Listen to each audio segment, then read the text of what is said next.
Hello students, Rajesh sir edu point में आपका स्वागत है। यदि आप मेरे चैनल पे नए हैं तो सब्सक्राइब कर लीजिएगा, क्योंकि ये जो एपिसोड होने वाला है पूरा हिंदी का आपके लिए बहुत फ़ायदेमंद रहेगा। आप अगर 12वीं के स्टूडेंट्स हैं तो ये आपके लिए बहुत फ़ायदेमंद होगा।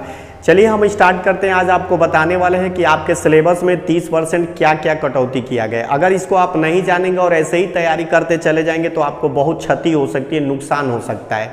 इसीलिए कम मेहनत में अच्छी तैयारी हो जाएगी अगर हम सही रणनीति बना ले तो। क्या पढ़ना है और क्या छोड़ना है ये आपको पता होना चाहिए। देखिए परिषद ने लागू कर दिया है कि 30% कटौती इस साल भी जारी रहेगी, तो लेकिन ये पता होना चाहिए ना वो कौन कौन सा चैप्टर है जो हमें नहीं पढ़ना है हर चैप्टर का, हर सब्जेक्ट का।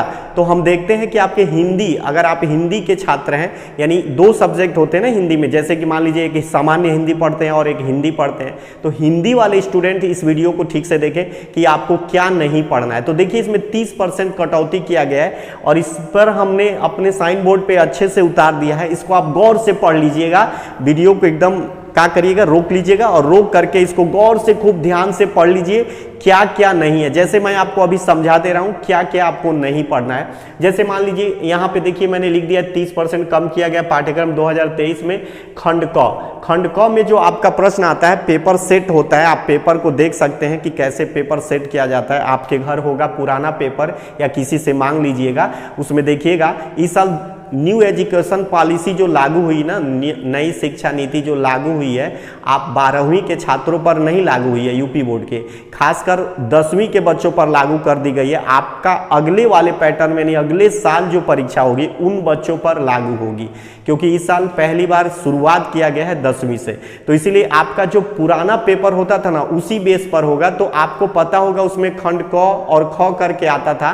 तो जैसे खंड ख जो है ना, यहाँ से देखिए आपको लिखे हैं खंड ख संस्कृत दिग्दर्शिका, यानी संस्कृत वाले भाग से खंड ख होता है और गद्य और काव्य वाले भाग से आपका देखिए ये खंड क होता है। तो यही आपको, यानी कि गद्य में क्या छोड़ना है और पद्य में क्या छोड़ना है, इसमें सब यही लिखा हुआ है कि जितना इसमें लिखा हुआ है वो आपको बिल्कुल नहीं पढ़ना है। आपके लिए तो मज़ा ही मज़ा है, खुश हो जाइए, खूब नाचिए कूदिए, क्योंकि इतना तो बोझ आपका कम तो हुआ, क्योंकि इतना आपको अब नहीं पढ़ना पड़ेगा। इसलिए अब आप इसलिए खुश होंगे, क्योंकि देखिए आपको क्या करना है कि यहाँ पर जो है आपको क्या नहीं पढ़ना है। ध्यान से देखिए गद्य में क्या नहीं पढ़ना है। देखिए दूसरा पाठ आपको नहीं पढ़ना है जैनेन्द्र कुमार भाग्य और पुरुषार्थ। 7वां पाठ आपको नहीं पढ़ना है हरिशंकर प्रसाद का निंदा रस। और फिर से देखिए साहित्य, कथा साहित्य हेतु निर्धारित पाठ्य वस्तु, जो कथा साहित्य के लिए उसमें देखिए आपको भीष्म साहनी पहला पाठ खून का रिश्ता नहीं पढ़ना है। शिवानी नहीं पढ़ना है, शिवानी का लाठी आपको नहीं पढ़ना है। ये जितने भी लिखे गए ये आपको नहीं पढ़ने हैं इस साल, याद रखिएगा। अब आइए हम लोग देखते हैं यहाँ काव्य हेतु निर्धारित, जो आप काव्य पढ़ते हैं ना, यानी कविताएं पढ़ते हैं, आपके बोर्ड में जो कविताएं पूछी जाती हैं उनमें से जो गद्यांश आते हैं उनमें से कौन कौन से कविताओं का गद्यांश हमें पद्यांश आते हैं, वो पद्यांश को हमको नहीं पढ़ना है, उन्हें देख लेते हैं। तो देखिए कौन कौन सा नहीं आता है आप में। तो यहाँ देखिए पाठ जो है दूसरा यहाँ बताया जा रहा है कि जगन्नाथ दास का रत्नाकर का उद्धव प्रसंग आपको नहीं पढ़ना है। जो मैथिली गुप्त गीत उनका है नहीं पढ़ना है। 5वां पाठ आपको नहीं पढ़ना है जयशंकर प्रसाद का गीत आपको नहीं पढ़ना है। 6वां पाठ सूर्यकांत त्रिपाठी निराला का नहीं पढ़ना है। संध्या कुमारी जो सूर्यकांत 6वां जो चैप्टर है सूर्यकांत त्रिपाठी निराला का संध्या सुंदरी आपको बिल्कुल नहीं पढ़ना है। अब देखिए आते हम लोग पाठ 7 का सुमित्रा नंदन पंथ का परिवर्तन और पाठ 9 का रामधारी सिंह दिनकर का पुरुरवा उर्वशी आपको नहीं पढ़ना है।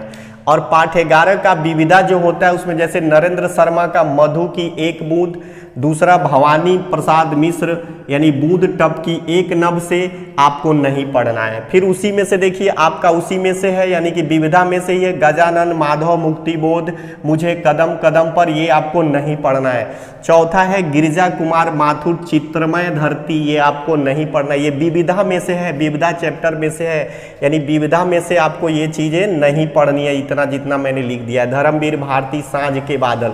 अब हम लोग आते हैं खंड ख पे।